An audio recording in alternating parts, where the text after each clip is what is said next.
Welcome to Huddle Up, and we are excited tonight to have Clyde Tinner and his son Cameron with us this evening, both standout athletes at Shippensburg University, and we got Rob Clock here as well, as we do every week. Gentlemen, welcome.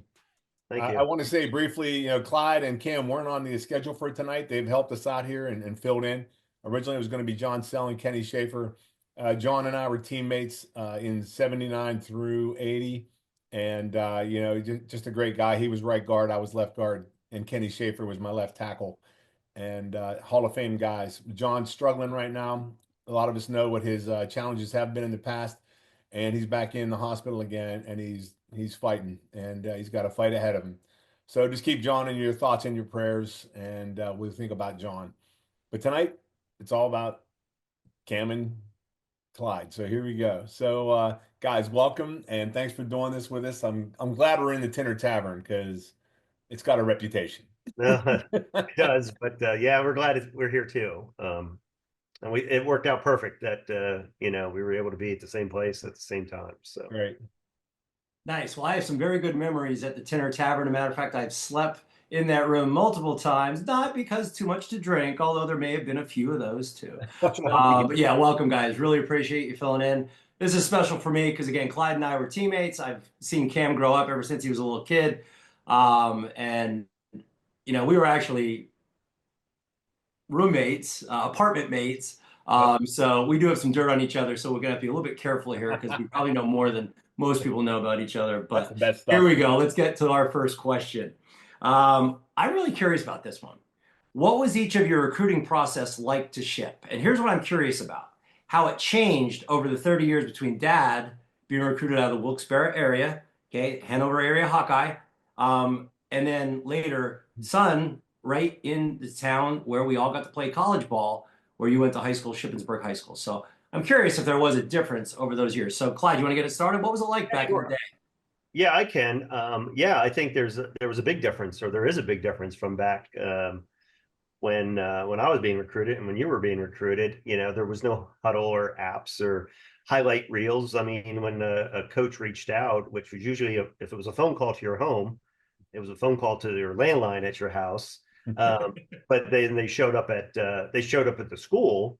And my high school coach, he would give them reels of film to watch, and it was the whole game film. It wasn't just highlight clips that you can pick and choose what you want to put in a reel. So it was from the start of the game to the end of the game. So they really got to see everything that was on the reels. So and I think like you said, I grew up in the Wilkes-Barre area and went to a small high school. My connection to Shippensburg was my high school coach was teammates at Bloomsburg with Coach Baudelaire, and they were that's how the connection happened there. Coach, actually, I signed under Vito, and I had to resign after a couple weeks later because Coach Bott became the head coach.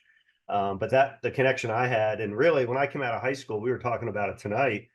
I was 6'5", 208, 210 pounds. So like I wasn't, when I graduated from Ship, my senior year, I was 305. So, I was a late bloomer, Yeah, because actually outside of Ship and Bloomsburg, like I was Moravian, Wilkes, small D3 schools. And, and he was kind of busting me a little bit about those schools. And it's all right. It worked out, I said, Absolutely.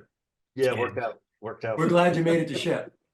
I was too. If I could jump in just real quick, Nate, you brought something up that just makes me laugh all the time and Cam, you can jump in on this too. You're right. You sent a reel of film and they saw every play you played. Yeah. Good, bad, blown assignment, all that. Now it's highlights. Mm-hmm. Now it's nothing but highlights. Cam, is that what you had? Did you have like highlight video? I don't think I sent one full game film to any coaches, outside of coaches that came to watch. And, obviously it's here and there with their schedules and where they're at. But, going off of that, we made little clips, and I'm sure Rob's sons did the same thing. I mean, you made weeks 1, 2, and 3, put like a first half season, and then you would fill your full game or your full season highlights. But then from there, it was all edits. You know, what plays did you do well in? What plays did you run the whole way across the field, even if you didn't make the tackle? Just trying to simulate the full game, even though you didn't send a full game to coaches. But no, I mean, my experience, obviously, I was here within the actual community.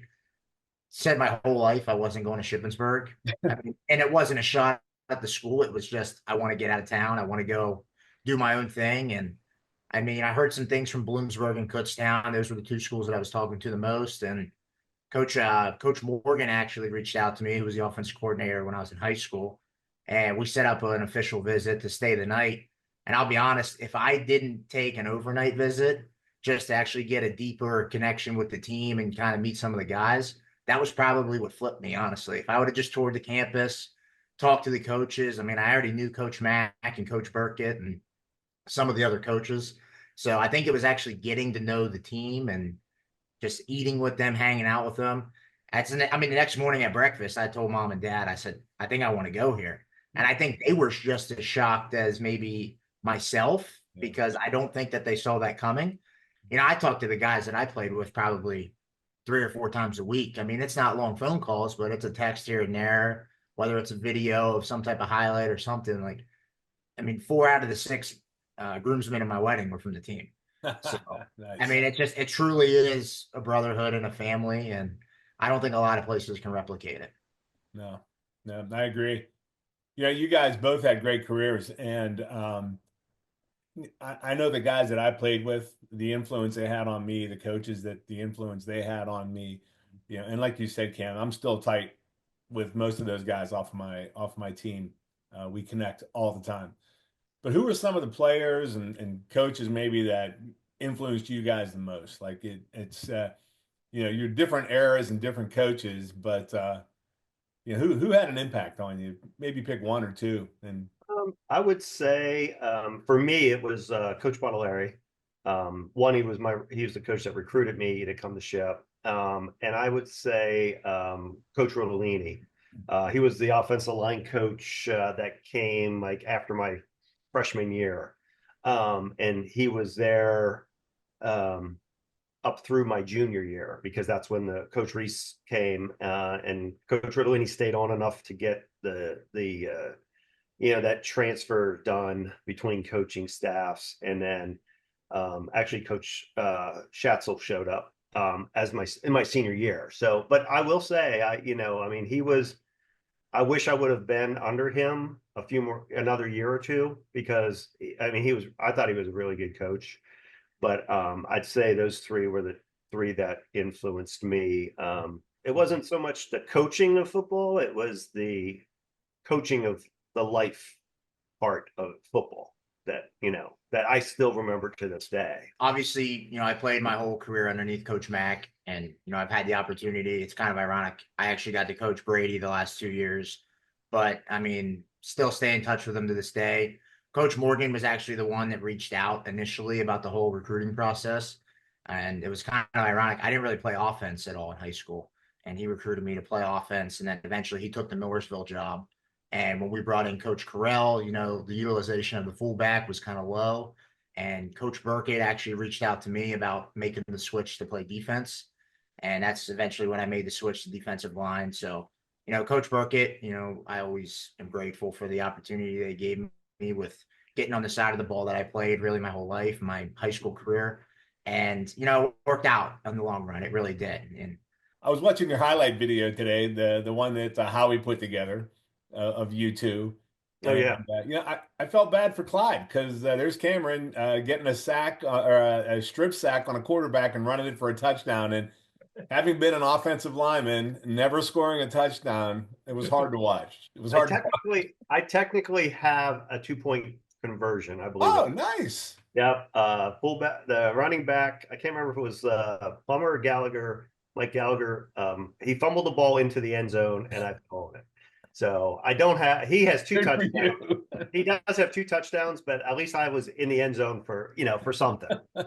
First one I plopped on the end zone. The second one I had to run a little bit. I did almost get caught, but luckily I was able to avoid getting tripped at the 2-yard line. And oh, that's nice. I just because I was a defensive end in high school, and that's what I wanted to be. And they took me to ship and made me a guard, and that was it. The glory days were over. Right. Yep, you don't get many playing offensive line. Nice. I knew Clyde was going to mention Coach Rodolini because our weekend where all our guys get together, that is one of the highlights of the weekend. We call Coach. We talk to him every year. Even it was his anniversary the one day, and his wife knew we were going to call it. She's answered the phone. She kept telling him. So that truly is the highlight of the weekend. Yeah. He was a special guy.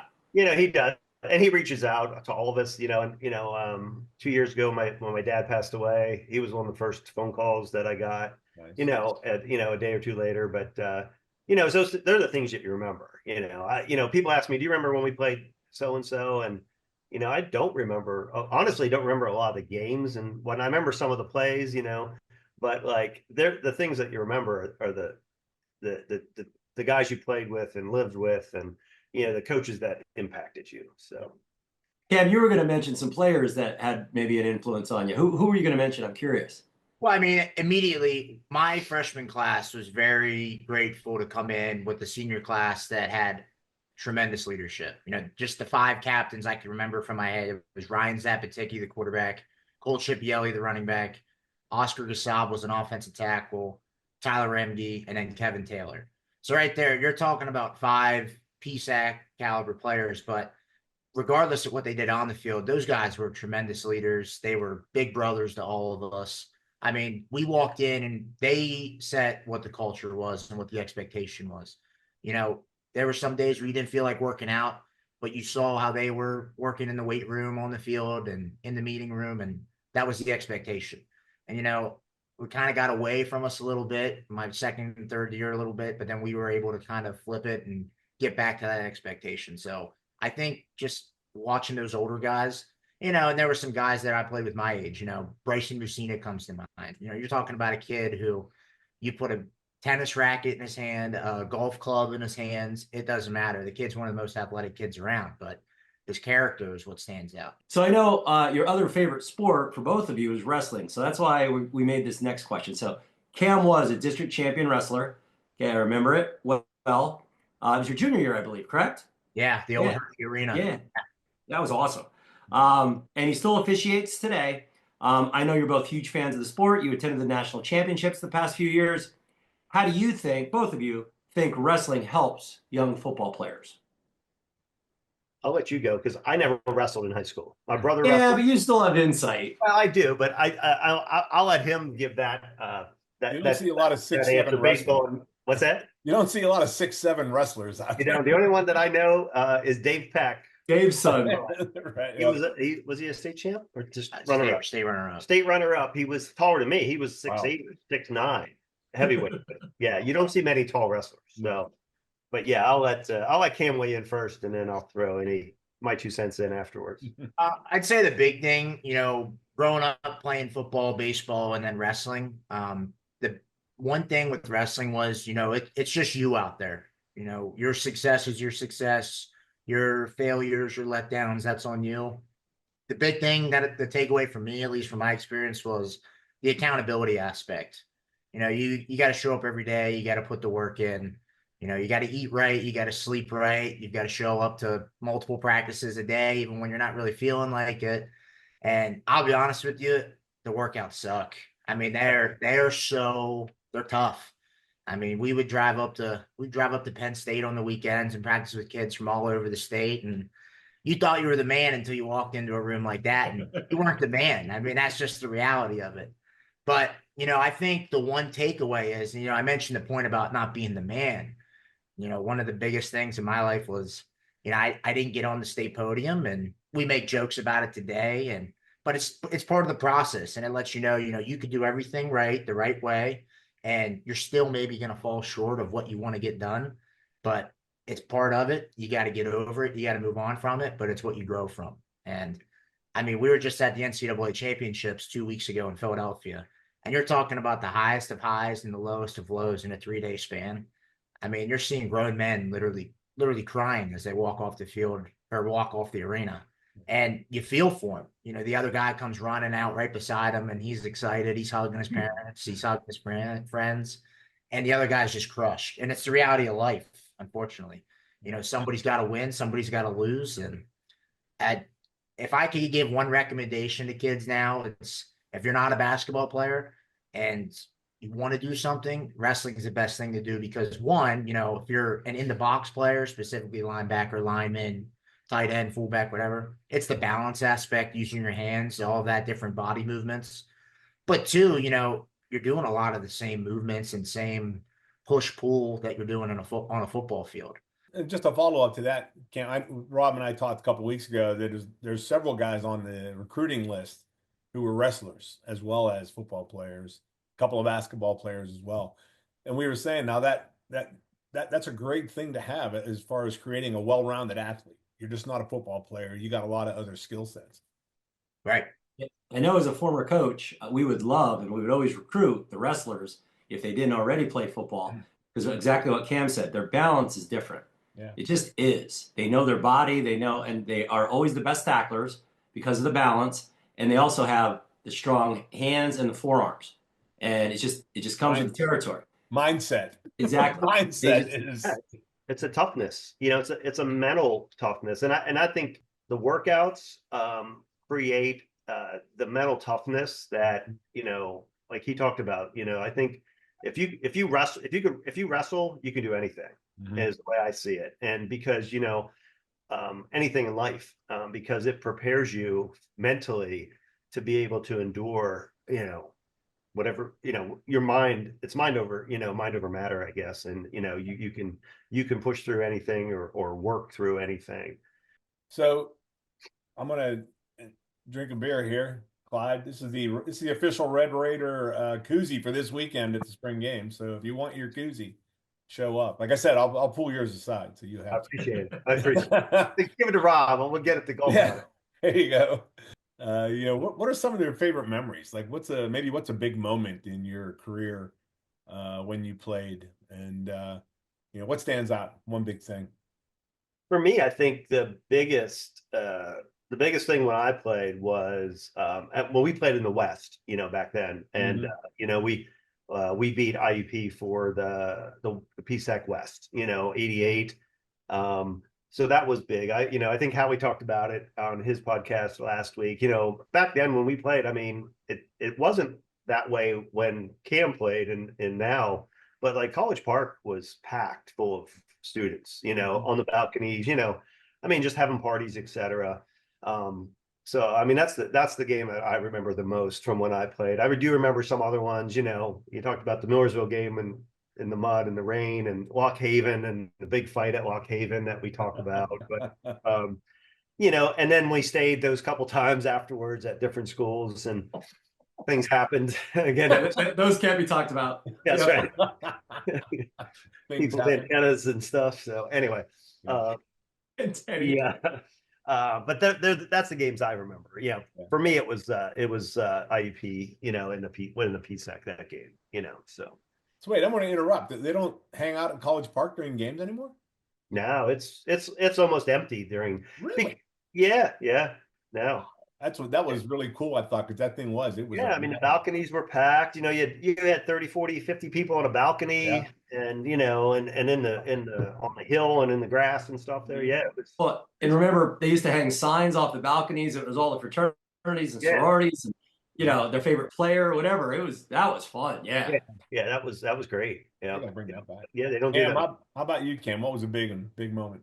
I would say, the year that I redshirted, we had a pretty successful season. We were 10-1, and we got to play in a home playoff game. Obviously, I didn't dress for that, being a redshirt, but that environment was pretty cool.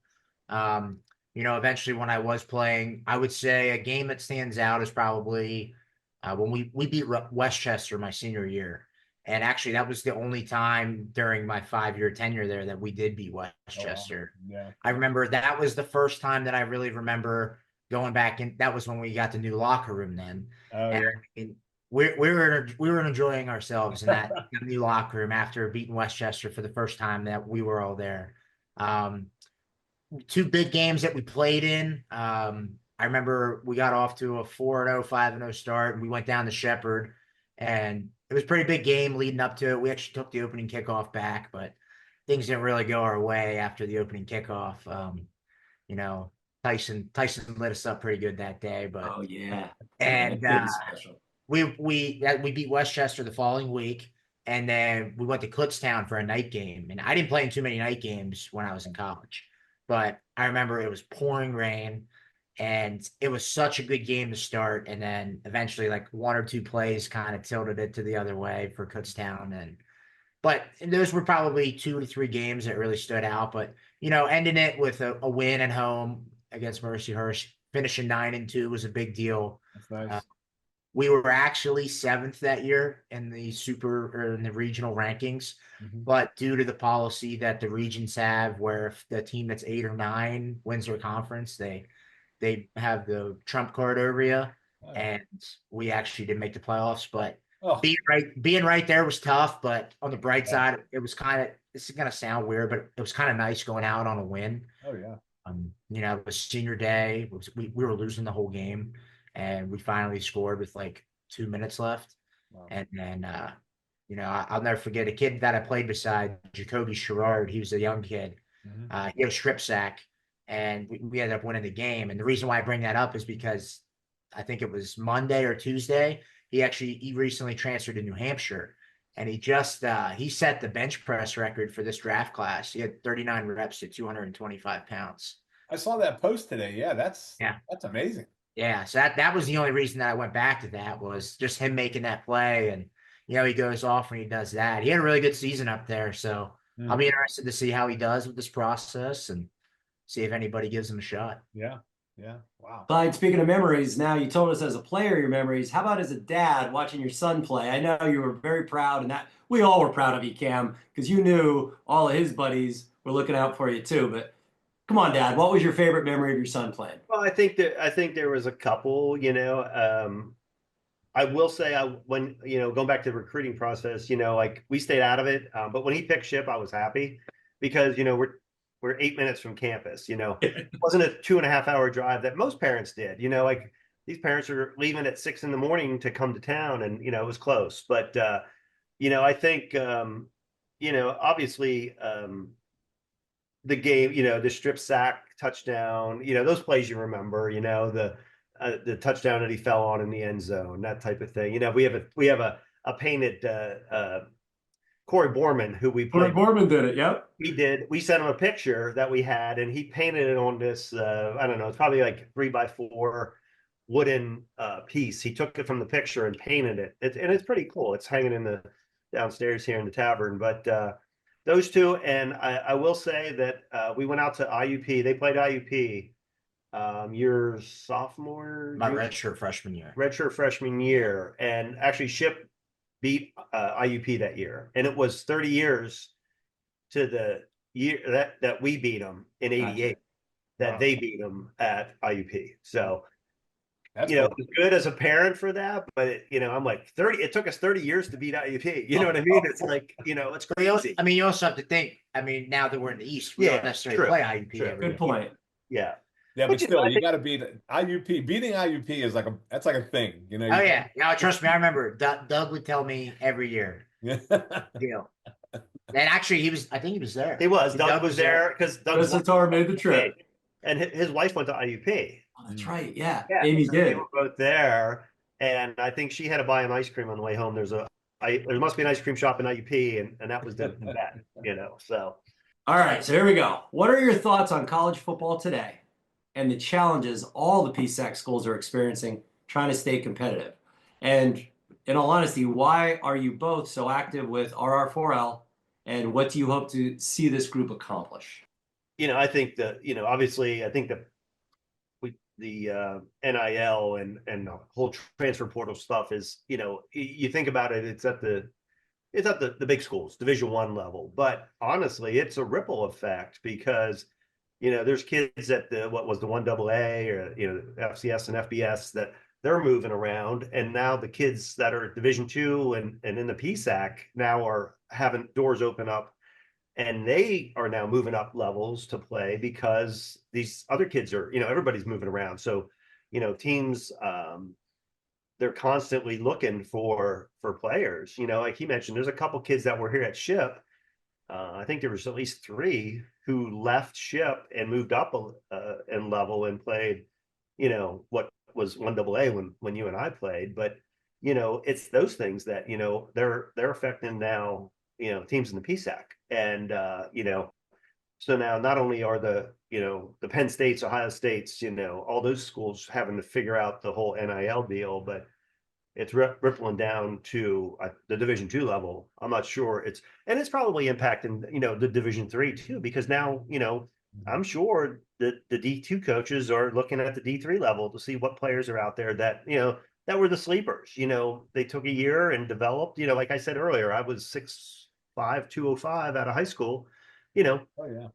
back, those kids now in a year are now reaching out, through this whole transfer portal and looking for opportunities to move up. So I can't imagine what it's like to be a coach to deal with that, yet alone all the other stuff they have to deal with social media and trying to keep these kids, it's tough. I'm sure. And I don't envy them. And I think, as far as the R4L and, what we, I think because we, same thing, we're all alumni and we want the program to be successful. And I think, we talk about, I think we all talk about like how can you be competitive when you're short on scholarships, when you're talking Shippensburg, and we talked about IUP and how many scholarships they have, or the Slippery Rocks and how many scholarships they have. And, when you look at those schools, there's things that they don't have at their school that Ship does. So, on one hand, the opportunity in athletics is much wider and bigger at Shippensburg.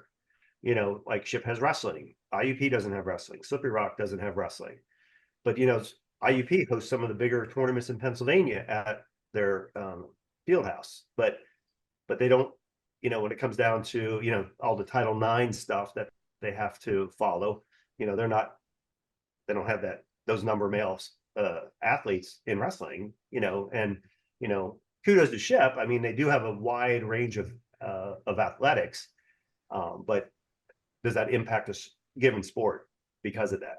Yeah.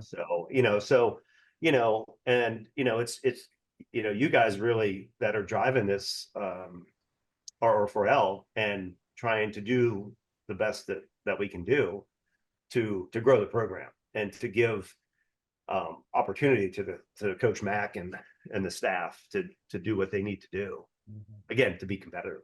So I see it from the younger perspective in terms of you look at the revenue that some of these Division I teams are putting up, and do I think the money should go back into the hands of those kids? Absolutely, but I think it's good. I just hope that players in the future are seeing the big picture of it. Sure, for some of these kids, it probably is money that maybe some families have not ever seen or will see in the future. And, they're making decisions for their families, but at the same time, seeing the bigger picture too, in terms of, why are you going to school in the first place? Let's be real. Sure, a lot of kids have the potential to go to the NFL at that level, but, how long does an average NFL career last? I think it's maybe 2 years if they're lucky. 3, yeah. So, getting the degree is the big thing. I think the transfer portal is really good in terms of, you get your undergrad somewhere and let's say you have a year or two left, depending on how fast it took you to graduate. Okay, I'm going to hop in the portal and I'm going to go somewhere else for grad school, or there's circumstances, maybe the coach that recruited you to your school left. All right, I get it if you're hopping in the portal at that point. I think sometimes, kids are jumping in the portal just because maybe something didn't go their way that was maybe mentioned in the recruiting process. And sure, it could be upsetting when it first happens, but how many times in life is something going to happen that maybe you were told that doesn't happen? But in terms of the local level, I want to get involved with this whole foundation and in the group that you guys are creating because, I think it's an opportunity that I've been awarded with as well as you guys that, I want to get more guys my age involved. Yeah, we need more of you guys. Yeah, we need more young guys. It's a busy time for us as we're starting our careers and families and things like that. But there's a lot of guys that are interested for sure. One name that comes to mind is a kid that I played with, Anthony Kwiatkowski. He was a defensive back. He's asking all the time, how's the team? How's this? How's that? And, he's unable to make it just with kind of where he's at. And, he's doing really well. But at the same time, he cares and he wants to see what's going on. And there's more guys out there. And, I'm trying to send them updates. The golf outings, I think it's the 17th is when it is. And I know they all love the golf. So I'm trying to recruit them back to the golf outing and getting them involved there and try and get them back to home games and things like that. So, I think if we can get a mix of guys my age to get involved with you guys have laid a really good kind of layer to how you guys want this thing to take off. And sure, okay, the NIL benefits may not be there for the Division II level, but additional scholarships could come down the line. I think Coach Mack mentioned that last year at the golf outing. It allowed them to stay at an additional hotel that maybe they didn't stay at in the past. Maybe they made it a day trip. But it allowed them to stay at a hotel. And then, down the line, if we can help them compete with, 3, 4, 5 additional scholarships, sure, that doesn't sound like much of the big front, but it goes a long way. Goes a long way at this level. And Cam, I think you bring up a great point there. The idea that, we know where you guys are at. We were there 30 years ago, starting your family, starting your careers, all that kind of stuff. So I think a lot more younger people are going to watch because you're on this week. Guys, please know that. We know where you're at because we were there at one point too. So we get it. You're not going to be able to maybe be as active as old guys like us, that are close to retirement, all that kind of stuff. But your time will come. And we'd love any help that you can give, whether it is financial or it's, volunteering for something, whatever it can be. And then when that door does open, always come back, or any chance you get to come back because we're all Red Raiders. We'll drag you in, Cam. Yeah, absolutely. I'm hoping to swing by Saturday. I am. Nice. Yeah. Good. Hey, well, that's all we have for today. And thanks a lot for joining us. This weekend is the spring game. Get your official RR4L beer koozie. And we're expecting a big weekend next week. The podcast is going to be kind of like a highlight of the spring weekend, and we'll wrap that up. So, guys, thanks so much for joining us tonight. You did a great job. Great. And we'll see you soon. Thanks, Rob. Hey, as always, see you at Tinner Tavern. Good job, All right, guys. guys. Stay it.